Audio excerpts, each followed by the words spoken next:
Good afternoon and welcome to We the People Prepping. My name is Dan. Today in the news, while I was driving, I heard the news was talking about travel during the holidays and the consequences of it. And then when I got to where I was going to get loaded, I had a couple hours to kill, so I started doing some research on the subject that they were talking about in the news. And they were basically saying that if you go out of town or you go to a large family gathering, whatever, that they will require you to quarantine for 2 weeks. Okay, and during this 2-week quarantine, since you voluntarily went out of town and voluntarily went to a family get-together that increased your chance of getting the virus, they will not pay you for the 2-week quarantine. Okay? Now, if you want paid for it, you have to use vacation time if you have it. If you don't have it, then you're going to be 2 weeks without a pay. So, on top of that, they were saying that, and from what I've read, that if you fail to report that you went to a large family get-together or that you traveled out of town, and they find out that you did, like you come down with the virus, shortly after the holiday because of it, that you could face losing your job. So they, if you fail to report that you have gone out of town, and had a big family get together or whatever, that you could lose your job. I mean, talk about doing everything you can to cancel Christmas and take away people's freedoms. I think that it's just another way to screw the American worker, myself.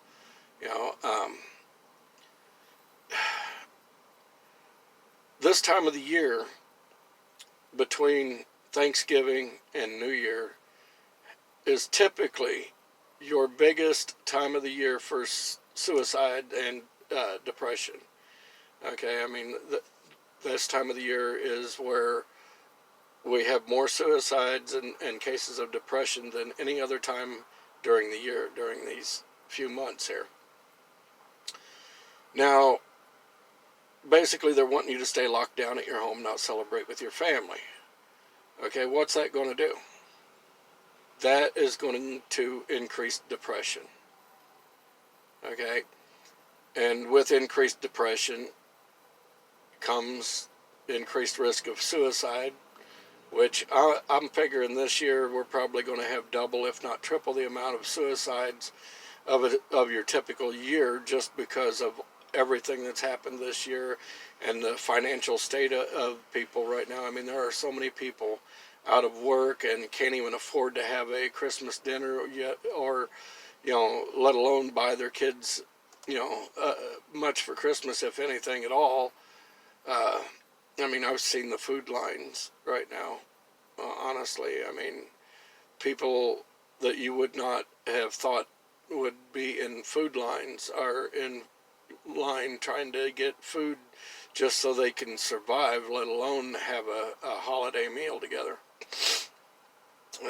This is what our politicians have done to this country over a stupid virus that has a 99% survival rate. They're destroying our country, but that's the whole point. They're depleting your freedoms, your liberty. It's nobody's business what I do during my time off, during my holidays and so forth. They're encouraging people again to turn in your neighbor if you have a lot of cars parked in your driveway. You know, your neighbor call up and they're offering incentives again for them to do this. This is just sheer tyranny. I mean, there's no other word for it. You know, so let's recap this. You go out of town to family members for Christmas, or you have a large gathering at your home for Christmas. Okay, you're going to wind up losing at least 2 weeks' pay unless you have vacation. If you don't report it, you could lose your job if they find out. Your neighbor could turn you in for some extra cash. And right now, let's face it, there's a lot of people that need some extra cash. You know, think about it. I mean, you got a neighbor that don't like you. You know, they see all these cars parked in your driveway, and next thing you know, they're reporting you to the police, and then you're getting fined. And you know, I mean, they've made everybody so desperate that would happen. I mean, there was several instances that I know of during Thanksgiving where people actually turned in their neighbors for having large gatherings. You know, so basically, this year has been about taking away your liberties and stripping away your rights and bankrupting all the small businesses out here. I mean, the big ones are allowed to stay open. You know, the big corporate businesses, they're allowed to stay open.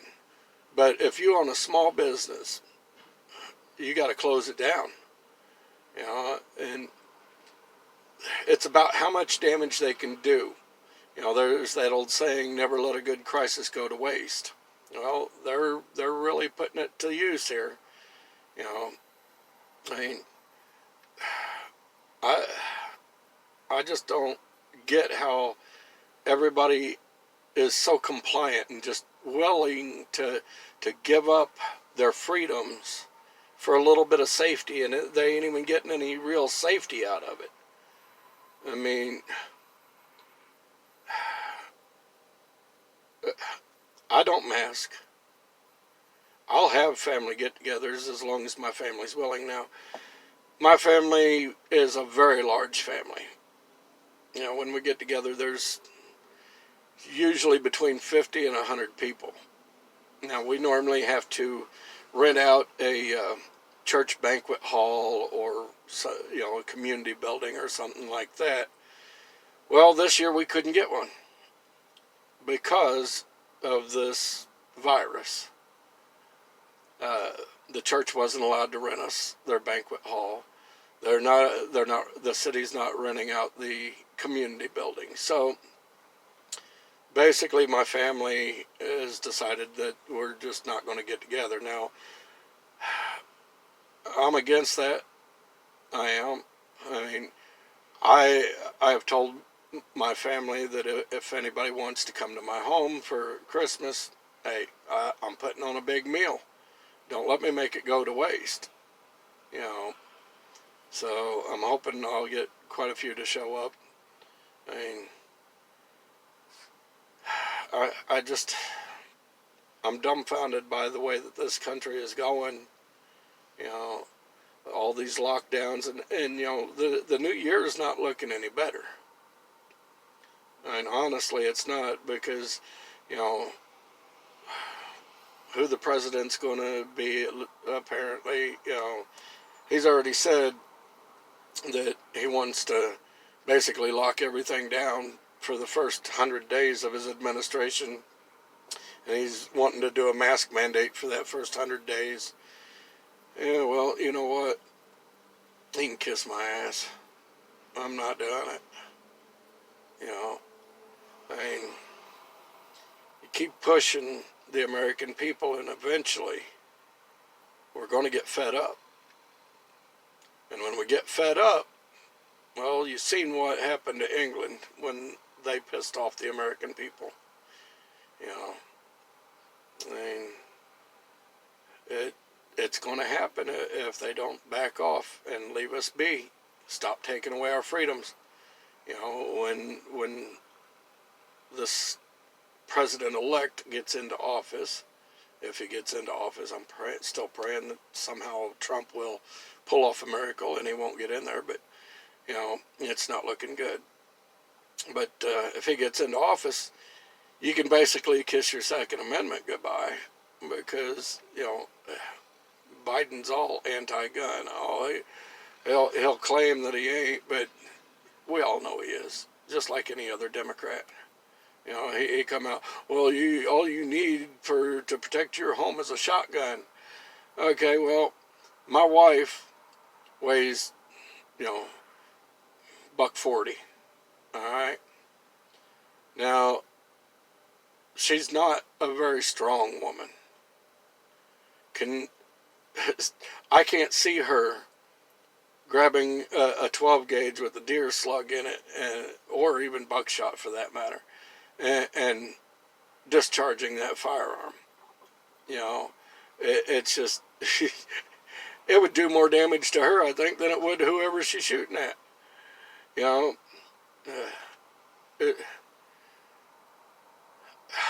I weep for this country, because I remember what it was like back when I was growing up. How many people were so patriotic back then, and we didn't so much depend on the government to take care of us. We were pretty self-reliant for the most part. I have no need for the government to take care of me. I'm more than willing and able to take care of myself. I don't need the government to tell me where to go, what to do, how to do things. I mean, have you seen how they run the government? These people, I mean, why would you want somebody running your life the way that the government runs this country? Really? You'd have to be pretty idiotic. I mean, anytime the government gets involved in anything, all they ever do is make things worse. But the government they want total control of the people, and they're using this pandemic to get it. And people are willingly giving up control of their own lives. It's just sheer stupidity. I'm sorry, but I'm not giving control of my life over to the government. These people, they make a nightmare look like a tiptoe through the tulips. Come on. If you trust your government, then you're a fool. Big government has never done anything but cause problems for people. They're the ones basically pushing this, well, turn in your neighbor, and if you travel, you could lose your job. I mean, this is all the government's doing. Don't get it wrong, people. This is Dan with We the People. Appreciate you watching, taking time out of your day to pay attention to the rantings and ravings of an old man. If you like my content, please subscribe, hit the thumbs up button, share my content with your friends. I could use some more subscribers. I appreciate it. I hope that God blesses each and every one of you, and I will talk to you later. Goodbye.